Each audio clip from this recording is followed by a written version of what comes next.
नमस्कार, आप हैं बिहार संवाददाता के साथ और मैं हूं मनोज चतुर्वेदी।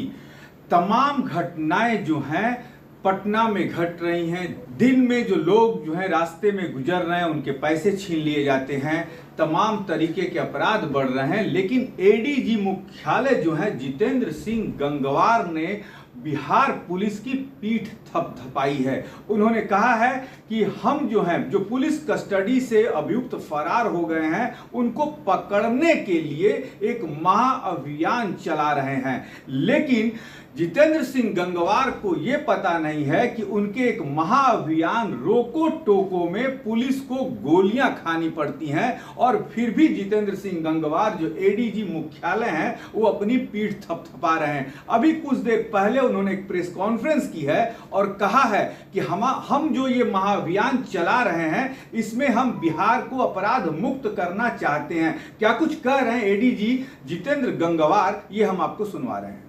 को सुरक्षा देने के लिए बिहार गवाह सुरक्षा योजना 2018 के तहत गवाहों की सुरक्षा हेतु एक फंड बनाया गया है और बिहार गवाह सुरक्षा कोष नियमावली 2022 भी नोटिफाइड है। इन सब चीज़ों के बारे में डिटेल में अगली प्रेस कॉन्फ्रेंस में बताऊंगा। लेकिन इस SC/ST कांडों में इन सारी SOP को समाहित करते हुए हम लोगों ने निर्देश दिया और इस तरीके से इसमें हम लोग कार्रवाई कर रहे हैं।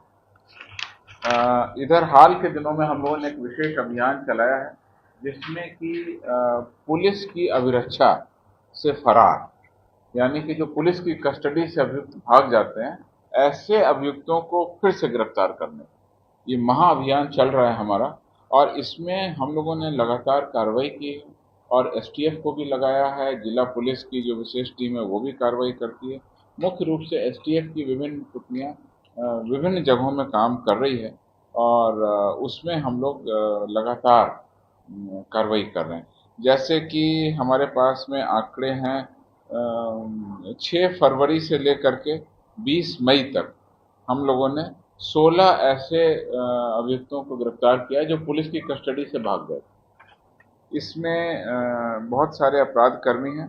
इसमें सबसे जो अभी हाल का अभियुक्त है वो है 20 मई को जो बिहार STF और दरभंगा पुलिस की संयुक्त छापामारी में पुलिस की अभिरक्षा से फरार अभियुक्त जो था मेहरे आलम, उस पिता में हमने एक SOP भी बनाई है और SOP को सभी जिलों को और सभी अनुसंधानकर्ताओं को सूचित कर दिया है। उस पर भी हम लोग लगातार कार्रवाई कर रहे हैं। उसके काफ़ी सारे बिंदु हैं, आपके सामने रखना चाहता हूँ कि घटनास्थल का अविलंब निरीक्षण करना है, पर्यवेक्षण और अनुसंधान के कांडों को ससमय पूरा करना है, आरोप पत्र और जो केस डायरी है उसको भी विशेष लोक अभियोजक जो हमारे स्पेशल PP हैं उनको भी दिखा करके उनसे भी लीगल वेटिंग कराना है कि कानून के दृष्टिकोण से हमारा आरोप पत्र ठीक तरीके से दर्ज हो रहा है कि नहीं।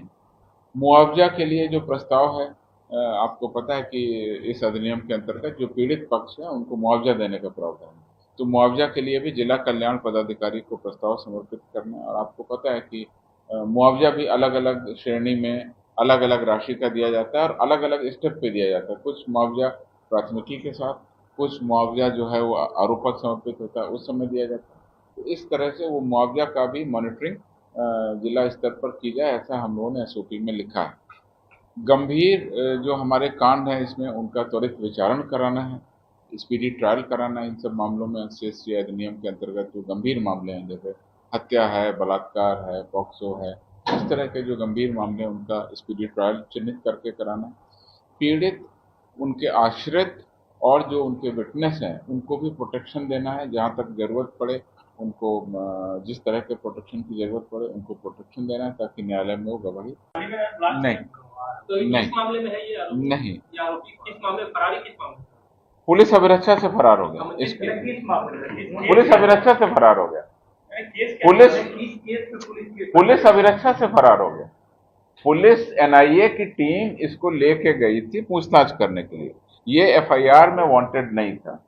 NIA को ऐसा शक हुआ कि इसको कुछ जानकारी होगी, संभवतः उसके बाद में इसको वहाँ गेस्ट हाउस में रखा गया था, कुछ और इनपुट इकट्ठा करके कुछ और लोगों के बारे में। उस बीच में वहाँ से ये चला गया। तो जब चूंकि उसके दरभंगा से एनआईए की टीम मुजफ्फरपुर लेके गई थी, तो उन्होंने ऐसा उचित समझा कि मुजफ्फरपुर थाना को सूचना देके हम ये कह दें कि चूंकि कस्टडी में अपने साथ लेकर के आए थे, तो उस तरीके से इन्होंने एक एफआईआर दर्ज की है।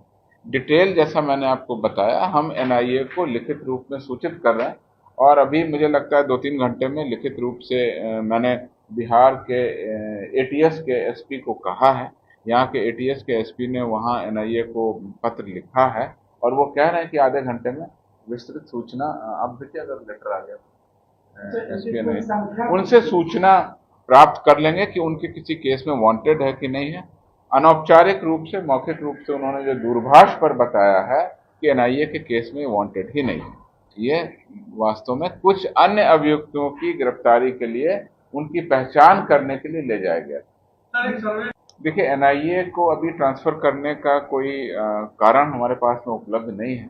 जहाँ तक मेरी सूचना है, वहाँ के अधिकारियों से जो बात हुई है, उनकी लिस्ट में ये अपराधी शामिल नहीं है। यह उनका किसी कांड में पूछताछ के लिए उनको ले जाया गया था और उसके बाद में वो किसी गेस्ट हाउस में या जहाँ भी रखा गया था, वहाँ से वो गायब हो गया था। उसके बाद उन्होंने एक उसका कांड दर्ज करा लिया था, क्योंकि वो कस्टडी में उसको लेके गए थे छापामारी करने, तो उस आधार पे कांड दर्ज हुआ और ये पुलिस की अभिरक्षा से जो फरार हैं, जिसमें हमने आपसे बताया कि एसटीएफ अभी लगातार कार्रवाई कर रही है, जिसमें 16 अभियुक्तों को हमने गिरफ्तार किया, उसी लिस्ट में से हम लोगों ने गिरफ्तार किया। तो अभी हम इसको मुजफ्फरपुर जिला पुलिस को हम सौंपेंगे, क्योंकि ये दरभंगा से गिरफ्तार हुआ है, मुजफ्फरपुर में कांड दर्ज हुआ था। अभी तक की जो जानकारी है, एनआईए के पदाधिकारियों ने बोला है कि ये हमारे किसी भी कांड में न तो वांटेड है और न ही वहाँ किसी भी तरीके से लिस्टेड है। फिर भी हम औपचारिक रूप से, लिखित रूप से उनसे ये सूचना प्राप्त कर लेंगे और उसके बाद में हम कोर्ट को सूचित करेंगे। अभी कोर्ट में यह जो पुलिस हिरासत से भागने का जो आरोप है, उस आरोप में मुजफ्फरपुर जिला पुलिस के द्वारा मुजफ्फरपुर कोर्ट में इसको उपस्थापित सर, ये गांधी देखिए, अभी ऐसी कोई मेरे पास में सूचना नहीं है। शराब माफियाओं के विरुद्ध में जो 3 महत्वपूर्ण उपलब्धि थी, वो हम आपको अभी दे देते हैं। 3 बड़ी कार्रवाई हुई अभी हाल के दिनों में, जो हमने उसको रखा था, हमने सोचा था और प्रेस और सूचनाएं आ जाएंगी तो आपको दे देंगे। 3 अच्छी उपलब्धि हैं हमारे पास में, हम आपको अभी अवगत करा देंगे, प्रेस नोटमेंट दे देंगे। पुलिस अभी रक्षा से फरार 12 को गिरफ्तार किया है, तो कुल फरार अभियुक्तों की संख्या कितनी है, ये भी जानना है। वो मेरे पास में आंकड़ा नहीं है, लेकिन एसटीएफ की टीम को अलग अलग एरिया वाइज बांट करके, अलग अलग एरिया दे करके उनको दिया गया है और 117 क्या था? मुझे लगता है कि हम शीघ्र ही उस लिस्ट को समाप्त कर देंगे। सभी अभियुक्तों की गिरफ्तारी करने की दिशा में हम लोगों का प्रयास हो रहा है।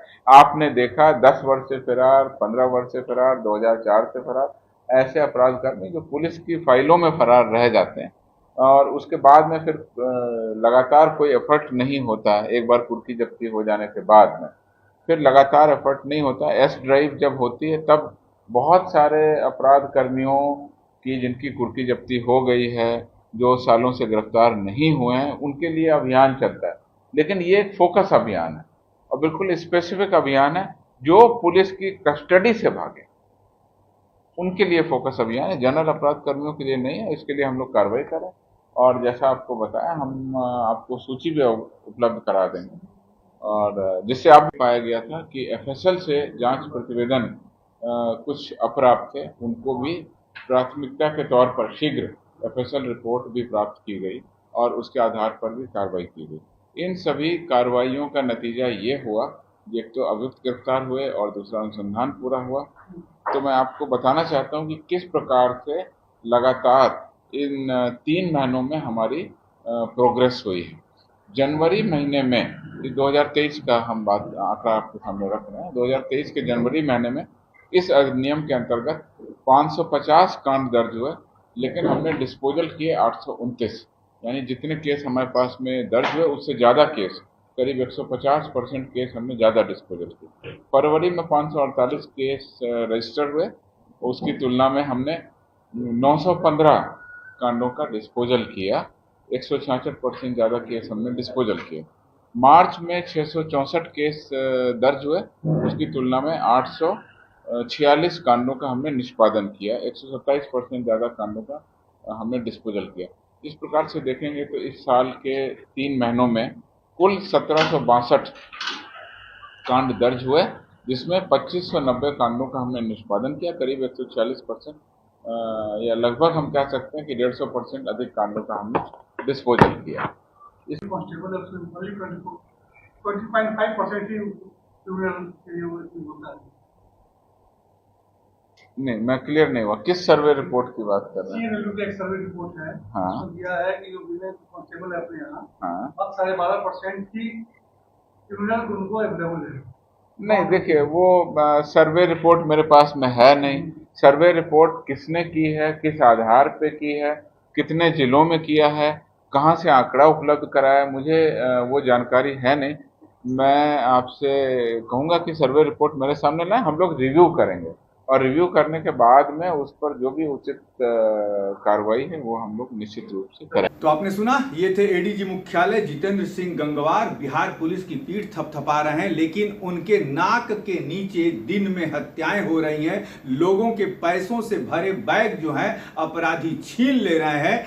बाप अपने बेटे का एडमिशन कराने पटना में राजेंद्र नगर स्टेशन पर उतरता है, ऑटो वाले उसके बैग को छीनकर उसे ऑटो से फेंक देते हैं, लेकिन ये सब उन्हें नहीं दिखता। सिर्फ अपनी पुलिस की पीठ थपथपाने ही एडीजी मुख्यालय जितेंद्र सिंह गंगवार को आता है, वो भी पत्रकारों के सामने। अब देखना है कि इस प्रेस कॉन्फ्रेंस के बाद क्या उनके नीचे के अधिकारी क्या कुछ कर रहे हैं, क्या इन मुजरिमों तक पहुंच पाते हैं या नहीं, इस पर भी मीडिया की नजर रहेगी। आप बने रहिए बिहार से।